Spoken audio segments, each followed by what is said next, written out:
Welcome to the Slop Temple. We pray this video helps. Start by downloading your Google Takeout archive to a known folder on your computer.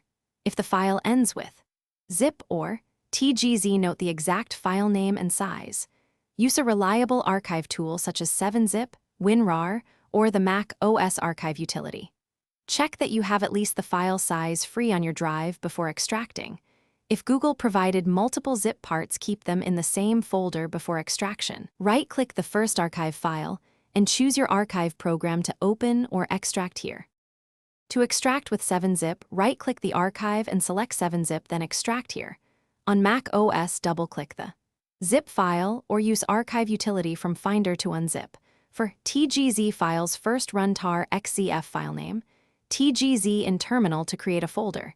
If you see multi-part names like archive, zip, 001, use 7-Zip to combine and extract. Monitor progress and allow the extraction to finish before opening any photo files. Always verify the extracted folder size. Open the extracted folder and locate the Photos or Google Photos folders created by Takeout. Check file counts and compare folder sizes to the archive size reported earlier.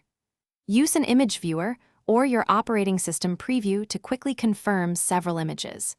If you plan to import into a photo manager, keep the original folder hierarchy intact for metadata. Move or copy the extracted photos to your pictures library and back up to external drive. If you find missing photos, rerun Takeout export with only photos selected and download again.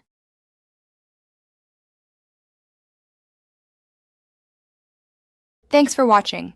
Consider subscribing if we helped you.